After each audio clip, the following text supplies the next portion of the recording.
My first sexual encounter was because I thought I was strong.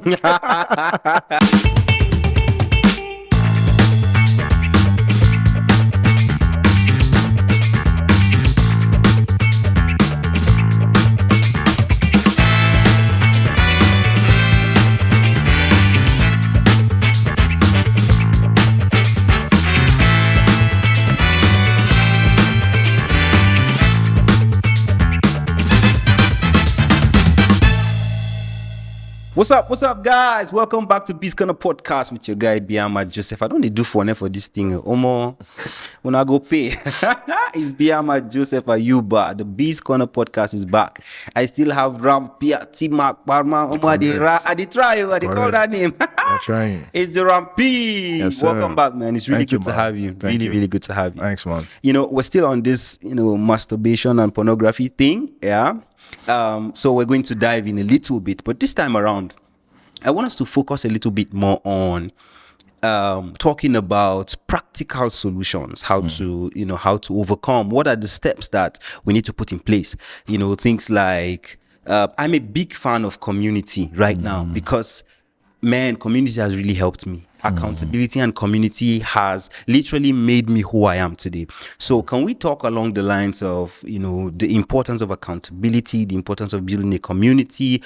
Because I realized that these things actually thrive in secrecy, like it is with every sin. It thrives in secrecy. The moment you you conceal, that's when it gains momentum, it gains strength to control you, right? So let's talk about these practical solutions. Can you help us with any of these solutions that people can put in place to help overcome?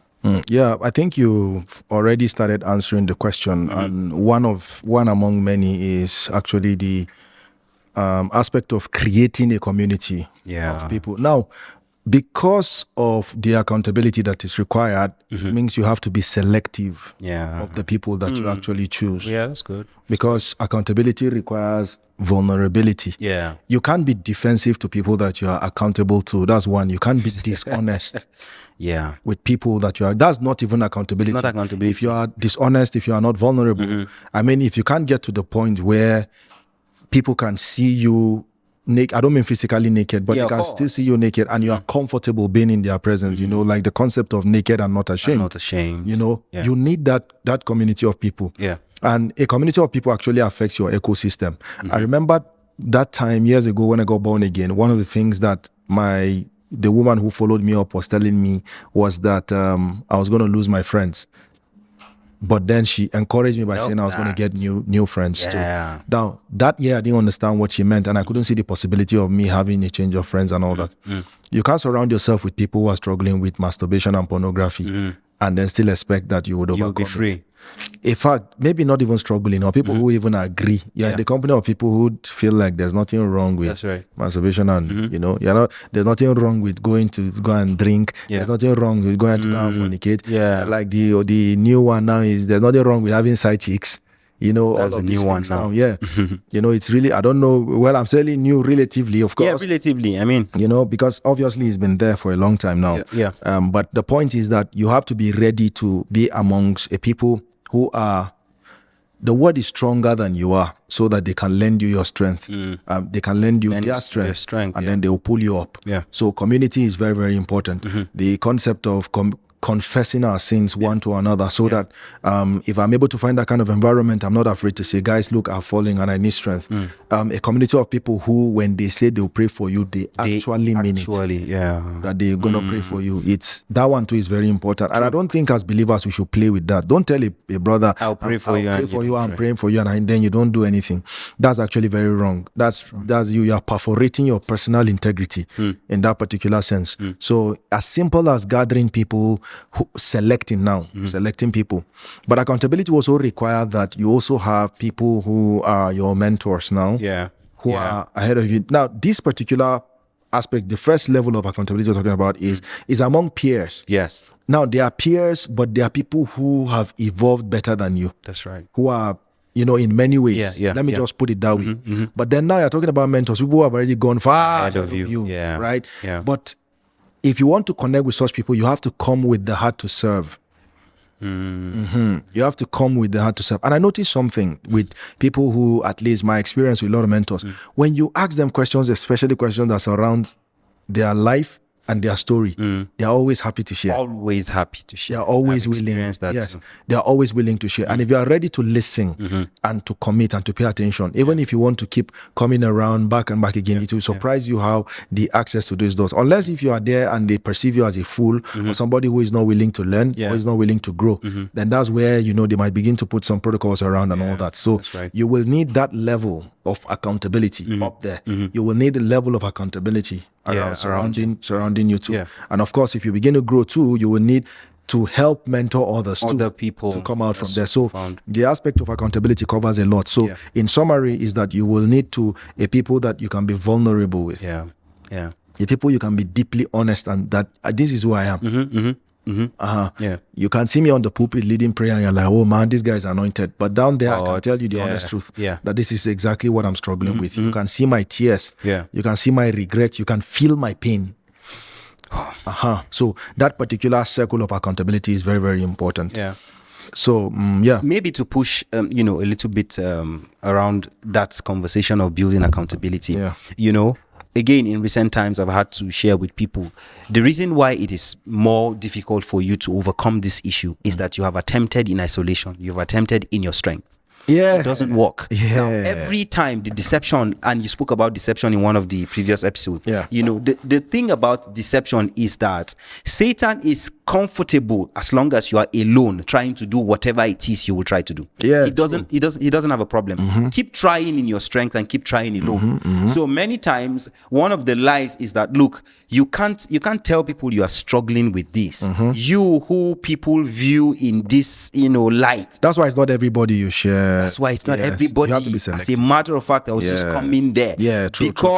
A few people have said, look, I attempted to share this with someone and it became the subject of conversation in another circle. I think I've shared my story here before. I think you mentioned something around you saying it and someone stood up in church. No, it's a terrible place to be. I can imagine that. It's a terrible place to be. Maybe sometimes you would even need wisdom to try to test the waters. Share some very simple things first and see how they handle, those things. It's sad that you have to go that far before you commit yourself. But for the sake of, especially if you understand you're kind of person, that you cannot take listening to something that is that sacred and secretive and personal to you in the mouth of somebody that you don't even know. Of course. Who you probably don't even respect or anything. That's right. This person now knows a secret of yours.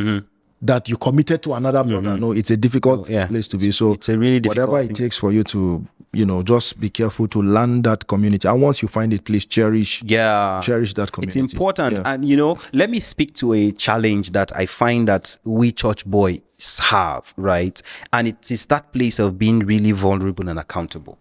There's a sense of, there's a pseudo strength, pseudo accomplishment kind of aura that many of us carry in church. You see young guys in church all tucked in with their suit, jackets, looking all dapper and everything.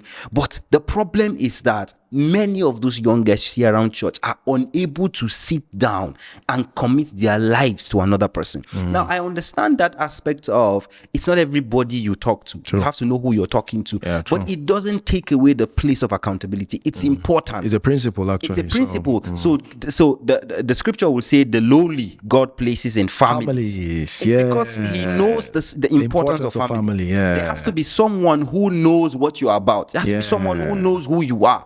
Down to the weakest of your weaknesses. Now that's like I said earlier when we began, I said, look, accountability and community literally has made me who I am. True. It was a struggle in the beginning. I came in with all of my baggages, and I'm talking when I moved cities, when I moved churches and all of that. I came in with a lot of baggages and all of that, certain things I was struggling with alone. But because there was a light in which people had perceived me, I told myself, look, you know what? It's better to keep this thing like quietly. Let's just keep it quietly. Let's keep wearing clothes. Let's keep covering these things, in clothes. Oh my God, the power of sound doctrine and sound teaching. I had to sit down under very sound teaching, and I began to realize that there's only so far I can go. True. alone. And then I began to dare to share, began to commit. So we're saying that, look, it's important for you to find that circle of safety that you commit your life to. Yeah. You cannot go far if you don't have someone who is watching your back, someone who knows what you're about. Yeah. Right. And another thing is that there's nothing wrong with fleeing, There's nothing there's nothing wrong with fleeing. Mm-hmm. I think that there are my first sexual encounter was because I thought I was strong. that was what? Yeah. I thought I could. And meanwhile, before that time, I had been playing with fire, my brother. And I've been playing. I didn't know that I was already burning my The Bible clothes. says, can you scoop fire on your and not get burned? You will get burned. And not get burned. And that's the deception a lot of young guys live in. They feel like I'm a macho man. I can handle this thing. I can do anything. I can go to any extent. When I feel like I can't handle it, then I will come out. That's a serious deception. In my Orthodox church, when you enter, I don't know if it's still the same now. When you enter, you see men sitting on this side of the church, you see women on the other side. I think that was my first culture shock when I entered among the charismatics. Everybody was sitting. I remember one time we were sitting down, and then they said, turn to your neighbor and say, I love you. Whoa. Don't do that. No. You don't. And then when I told, there was one fine girl. Ooh. She just told me, I love you. Almost, she was so confident. And I'm sure you received that love. I didn't receive her. I was so scared. I was just looking at her, laughing like, what the hell are you saying? Then again, of course, it evolved into all the hugging and man, and I started loving to hug particularly women. Because if I hug a guy, what is the benefit? Nothing they happen. But you hug a sister. I mean, you hug not side. No, I'm not sharing my story about. Not that I'm saying there's anything wrong with that. Yeah. But you'll be surprised to see that part of the reason why our fathers were able to set those boundaries is because they understood their vulnerabilities. That's right. It's like the concept of the hare. That's a rabbit. They know that they are not strong. Yeah. They know that they don't have enough speed. So sometimes they build their fortress in rocks. So the rock becomes their defense. They run to the rock because the rock becomes their redemption. They know that there's nothing wrong with fleeing sometimes. In fact, you must flee. You just have to flee. It is also a practical way. That's right. When you find yourself in a place where it looks like this one don't pass my power, just walk. This water don't pass Gary. My brother, just stand up and leave. There's nothing wrong with fleeing. Fleeing too is a practical. It's biblical, right? It is biblical. So I find that one of the recommendations that the Bible gave for sexual immorality is flee, my brother. It didn't say try. It said flee sexual immorality. Flee is like you are running as if something is about to kill you. Exactly. That adrenaline pump you have. That thing is actually about to kill you. That's what it means. Yeah, true. But that's exactly what it is. Yes, it's after your life. There's something my pastor used to say in church that, in the beginning I thought was a joke until I realized the sense behind it. He says, look, not every one of you, talking to the guys now, not every one of you is in that state where you can comfortably hug a sister, like a full-blown hug and be all right. One of the problems we have in church is that guys don't tell themselves the truth. Because you live in a circle where hugging is normal, is a normal thing to do. You just open your chest and you are grabbing every sister after service and you are greeting. Meanwhile, you know that one hug becomes your demon when you go back to the house. You're already imagining things. You're thinking about that sister, the shape you hugged, how she felt in your arms and all of that. You're already imagining things. People don't tell themselves the truth to say, look, you know what? I'm not in that space where I can hug a sister like that and be fine. So I'll give you side hug, or I will not hug at all. What about young ministers who they try to plant the idea of commitment to the sisters and tell them to come to their house, to even do the laundries for them, to wash plate. I don't even know how that works. I remember I was a pastor at the age of 20, and I never involved myself in that manner of nonsense until I started growing. Even some of the people that I mentored, and I started hearing all kinds of manner of things. Girls will come with a cooler to your house, and you're living alone. Cooler ministry. You are alone. And you are even alone. if it's dumb way, you're listening to my brother. you go fall. You will use dumb when You go use a big set atmosphere. And you will set the atmosphere for immorality, my brother. As funny as this sounds, man, you know it's the reality many young ministers are living in, right? Why are you playing with fire? Yes. Why are you asking a lady to come to your house with food? Why are you asking a lady alone to come? And sometimes, sisters, so they are just innocent. They just want to serve. The Bible says even because of the ointment. The ointment. The sisters love the maidens. They are attracted to thee. There is that thing that is actually there, and they feel like it's an honorable, thing. And the sad thing again is sometimes it is when the women are already taking advantage of that, their eyes open. And I mean, for a very long time, when they don't realize that, wait, this man was just using me. He was just using me. Just to keep his own body and whatever, all of those things. Or you go as a guest minister, they lodge you in a hotel, then the hospitality, is one sister. This is the finest sisters that they push to the hospitality. The one with red laps, my brother. Man. Let's talk about, since we have entered the church domain, let's talk about the fact that you really don't hear a lot of these things being discussed in church, talking about pornography and masturbation. And look, a very shocking reality is the fact that the larger percentage of the young people I have conversed with are struggling, either church ministers or playing some very important pivotal role in the church. But, and see, these guys will tell you, look, many of them said to me, when I saw this video, I was shocked that people could speak very explicitly, vocally, and very comfortably about this. It's not done in the church. We don't hear the church discussing these things. There's no safe space created in the church where people can actually be honest, can be upfront, can be truthful about their struggles. So let's talk about what you think that the church needs to do to fix this. First of all, this is where I would applaud your courage for creating platforms like this where conversations like this can be had. You're still a church boy, and you're still growing and you love the Lord, and yet you deem it fit to have conversations like this, and you have a small boy like me by your corner to have this conversation with.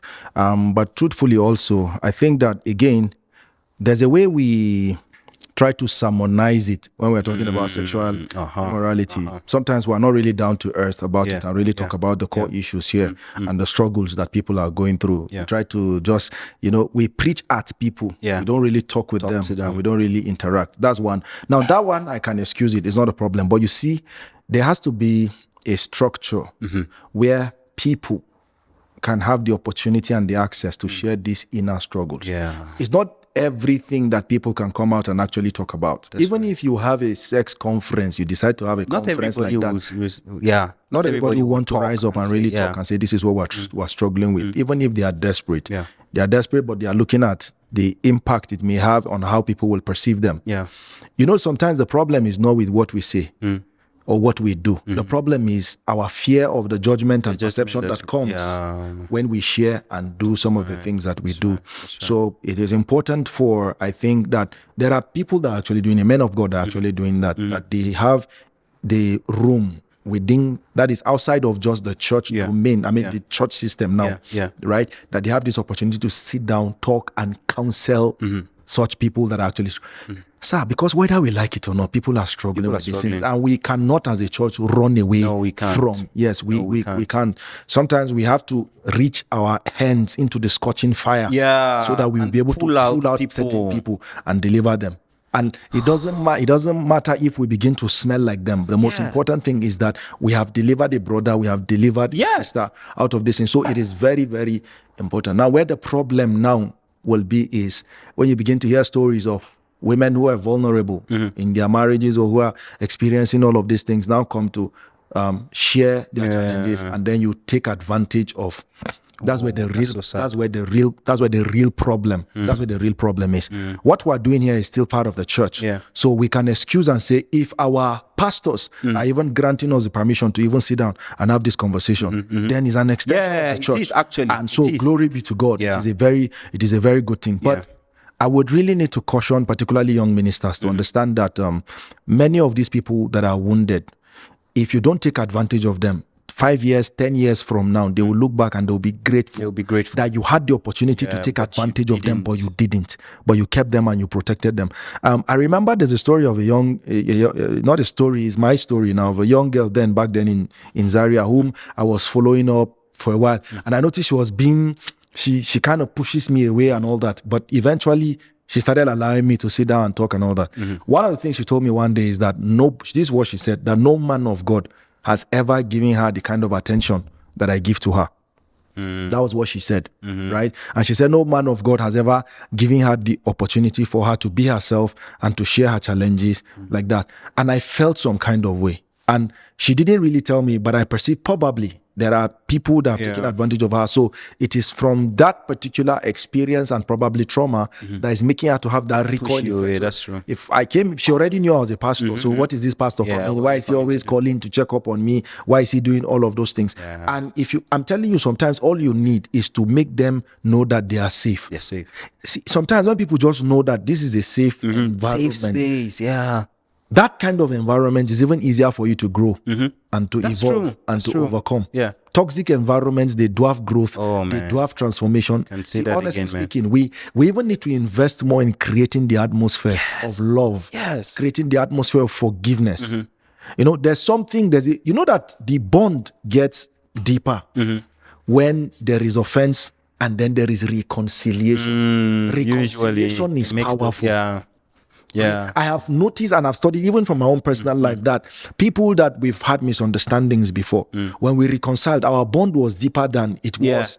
Now, I'm not saying that bonds must go deeper because of misunderstanding. Because unfortunately, there are some other misunderstandings that could not lead to reconciliation. And that is really sad. I know. That's really sad. So the same thing we're saying that some of these ladies, please, let's not let's be careful. And I'm sorry that I'm talking ladies too much because boys and guys too. Boys have been abused too. Guys have been abused by other men of God, not just women of God. That's true. Right? That's true. It's both ways. So, you know, you'll be surprised to know that the reason why a young guy is struggling with the sin of homosexuality is not because it's not because the guy tried to he just dabbled into it. It's because he was vulnerable to somebody he felt he's supposed to be safe in his hands. And that's the person. That's one of the deepest hurt that can happen to any man. I agree with you, man. To be wounded by the person that is supposed to protect you. The more. The one you trust the most. That's so good. And you have touched the subject of our next conversation. And when we come there, we will unpack. But we're still talking about practical, steps to overcome it. And I like that you really explicitly, why is this word very difficult? Right? Anyways, you explicitly spoke about community. And I've also lent my voice concerning community, right? So it's important as a church boy, find the strength and the courage to open up to someone. Find a community of believers who will pray for you, who will encourage you. Importantly, people who will not judge you. I like that emphasis on safe space. Safe space is important. And I keep saying it. Look, what community has done to me in this life, no money can buy. True, sir. I stepped into a space, a community of people that, they gave me the opportunity not just to share my struggles, but they gave me the platform to spread my wings and fly. So every time you find the right kind of community, you become a changed person. So look, seek that kind of community with everything that is within you, because your life really depends on it, right? So just to add a little bit, on practical steps, I used to talk to people about triggers. These things there are certain things that I call triggers that are registered in the mind, are registered in the soul realm, that the moment you come into contact with, they have the tendency to awaken that desire. And like I said in one of the episodes, people want prayer to be offered on their behalf for that habit to leave them, but they never put themselves through the process of weaning themselves off of the triggers that awaken the desire, right? So triggers can be something like you're scrolling through social media and you see a video, you see a picture, right? Now you dwell, in your mind that you are dwelling too long. You're dwelling too long. Now, can we talk a little bit about how people can handle these triggers? Now, we live in a world that seems like we can't do without social media.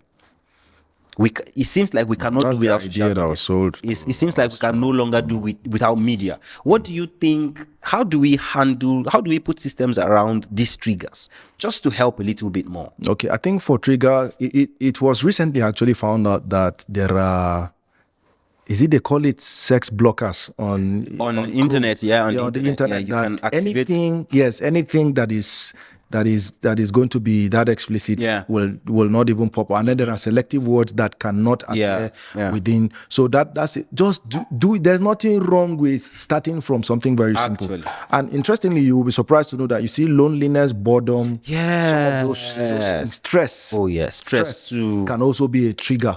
And all.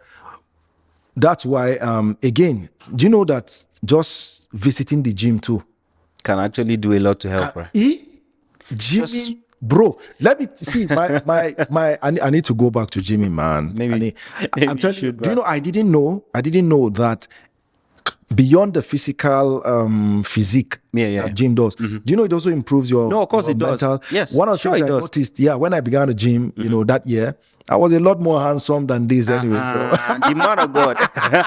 Anyways, but the point is that one of the things I noticed was that it was in that my gymming season that I was devouring books.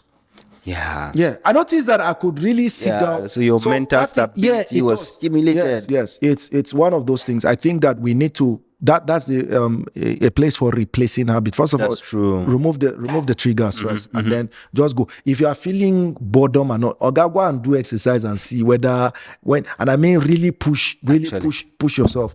But let's be honest also, and let's be practical in this particular aspect of the triggers. Anything that that you study the pattern, you're intelligent enough to know and see the pattern. Yes, just stay away from it. All. Stay away. Just stay away from it. But you see, we also have to begin from, why am I doing all of these things? Am I really ready to go the extra mile? Am I really ready to go the distance with this God? Because remember, the purpose is actually for progress and growth. And these habits are disruptive. Do you know that even in the secular world, even in I think there are TED Talks and all that. They are not necessarily spiritual. They are not even churchy. But these people still see the disruptive patterns of pornography and masturbation. How much more we who have the Spirit of God. How much more? Exactly. And you have seen how this thing has ravaged into your life. So you have to that's where you have to come from. You have to see that, look, I have to take my life seriously. I have to evolve from where I am. I have to grow. Because if you just want to start dealing with triggers, to what end? What you need to look at. Yes, it's important. I have to tell myself that there's a reason why, there's a place I'm going to. I remember somebody asked a question years ago. He said that, how can I continue to do something that, although I know is good for me, but it is difficult. It is, what's that word again? It is boring. It is boring to do and all that. I said, if your reason is for you to be successful. That's me now answering the guy. I said, if there's something that you are pursuing that is greater than the boredom and that is greater than the pain, that's the only thing that will keep you going. That's what will keep you. That's if you have to have a clearly defined intention for the reason. I'm telling you, if not, we'll be wasting our time just telling people, go and remove the trigger. Unconsciously, your mind is asking you why.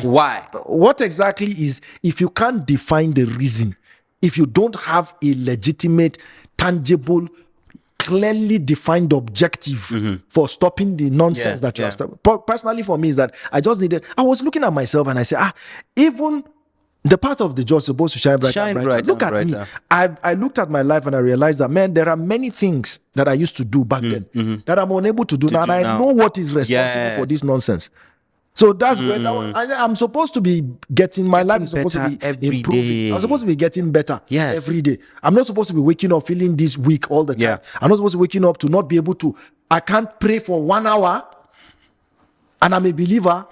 I can't sit down and read the Bible, even if it's just 5 chapters a day. There's a problem. There's a problem. That tells you that, the addiction is not the problem. The addiction is leading you to the problem. That's what it's doing. That's the system. Like I told you, deception is the devil's noble fantasy. This is what he's just doing. It's just to deceive you, bring you to the point of despair, make you to just one day you wake up and then you give up with God, and then you become his tool. And that's it. That's what he has always what's happening wanted. now.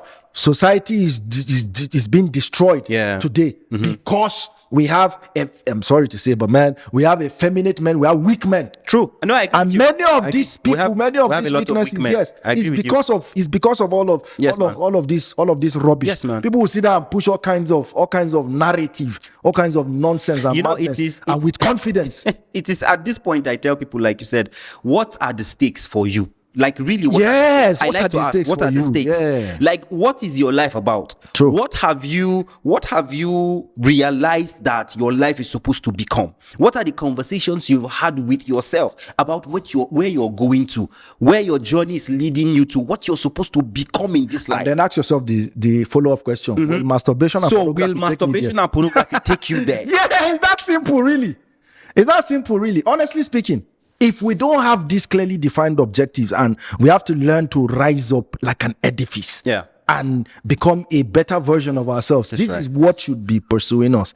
Man is supposed to evolve to a better version of himself, a more refined version of himself. That's true. That's what he's supposed to be. I agree with you. Yeah. So imagine if I look back now, a year ago, I'm not better than where I'm done. What is the essence of living? Look, I tell men that our world is where it is because of us. True. We men. I don't even like to put anything on the women because God in his wisdom brought the man first, gave him the responsibility and said it is not good for this man to be alone and brought him a helpmeet. Yeah. So it means if something is out of place, the man who was given custody of everything has shifted from the place of responsibility, has shifted from his place. True. So I tell guys, in even encouraging them to try to overcome this, I tell them, look, you are the hope of our world. True. You are the hope of a better world that we're looking forward to see. So if you don't rise up to responsibility and fix your issues, this world will continue to degenerate. Your children will come, your children's children will come, and they will inherit the brokenness because we have refused to rise up as men to take responsibility. True. So look, and I say this very sympathetically, I had to sit down with myself and said, look, you need to stop all of this rubbish. You need to stop it. You are a man, and not in the sense of the man should die. No, but you are a being of responsibility. True. You need to rise up to what are you going to bequeath to the next generation? True. You have siblings, you have friends, you have people around you. What legacy are you going to pass down to them? True. Right? How do we gather this earth? How do we collect back this earth from these vagabonds that are destroying? So men, we need to get up. It's important. Look, aside from building community, being accountable, avoiding triggers, fleeing, look, there's a man that must rise up from within you. It's as simple as that. It's as simple as that. Jesus came to the world, and the Bible will say, for the joy set before him, he endured the cross, despising the shame. Because there was a man he was looking at. Yes. In fact, the Bible says that he grew. Jesus, he grew in wisdom. He grew in knowledge. Your Jesus grew. Your own Jesus. So why would you not grow? I think it's a good point to bring this episode to a wrap, guys. Look, we need to get up. We need to wake up. We need to grow. So why you should find a community is that you've seen the opportunity or the platform to grow and get better. Yeah. Not even a place to come cry at every time. It is good to cry and be vulnerable, but that should not be the idea. That should not be the goal. Every time I just come and I fall down, I cry, oh, I've fallen again, they help. No.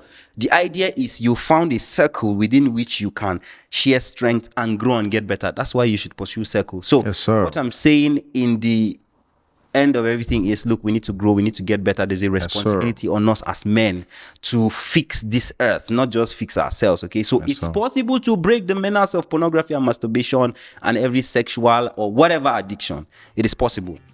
Fix your eyes on the goal, and for us it is Jesus and his word and his kingdom.